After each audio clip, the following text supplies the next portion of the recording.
4 o'g'lim bor edi deydi. Qiz bolani deydi, shunaqa ham yaxshi ko'raman deydi. Xudodan deydi, yig'lab yurib Xudodan so'radim. Xudo qiz berdi. Yo, jicha nogironli qiz berdi deydi. O'smaydigan. Gapi yaxshi, tili yaxshi, yeb ichishi yaxshi-yu, bir og'rig'i bor, shu og'rig'i tufaylidan katta bo'lmadi deydi. 3 yasharligidan tili chiqishni boshladi. O'tirolmaydi, turolmaydi, lekin gapiradi.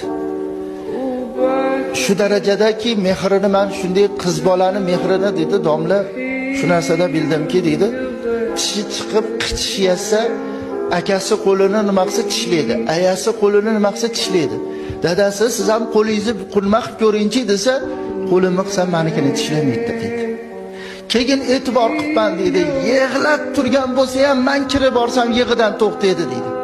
Tili chiqqanda bildimki, ayasiga aytar ekan, aya dadamga aytib qo'ymayman, meni kasalimmi derki. Kasalligimni dadam bilmasin-a derki. Nimaga desa, o'ksinib bolalar xafa bo'lib qoladilar. Nima deb xafa bo'ladilar desa, meni qizim kasal ekan deb xafa bo'lib qoladilar-da. Hali tuzalaman, aya. Hali tuzalaman, aya. Ro'molchalarini yuvib beraman, paypoqlarni yuvib beraman. Dedi xon bo'ldi. 5 yashar bo'lganda aya ha, menga ham ovqat qilishni o'rgating dedi. Ha, o'tira olmaysiz, tura olmaysiz, yura olmaysiz-ku desa, o'rgatib qo'yavering. Nimaga desa, dadamga shirin ovqat qilib beraman.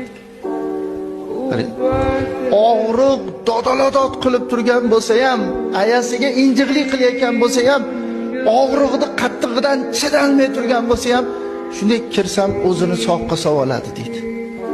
6 yasharida 3 yasharga o'xshab turardi deydi. Qarang, 6 yasharida 3 yasharga o'xshab turardi. Kirsam gaplashib to'ymasdim shu qizim bilan deydi. Qarang, to'ymasdim. Og'riq kuchayib ketdi-yu, doktorga olib borsak, reanimatsiyaga olib kirib ketishdi dedi. Obedlarda kiring deyishdi. Kirsam, doktorlar hayron qolyaptiki, baqir-chaqir og'riqqa chidalmay turadi. Qarang, og'riqqa chidalmay turadi. Siz kirishingiz bilan qarang tuzalib olganga o'xshaydi. Sizda nima bor desa, dadalik hurmati bor. Meni shunaqa hurmat qiladi bu qizim. Qiynalayotganini derazadan ko'rdim, chekkasidan qarab ko'rdim. Doktorga og'riq qoldiradigan ukol qilib qo'yaveringlar.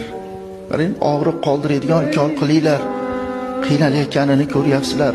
Og'rimasdan jon taslim qilsin. Men chidalmayapman desam, ikol qilamiz deyishsa, nima qilyapsizlar debdi. Desa shunaqa og'riq qoldiradigan ikol desa,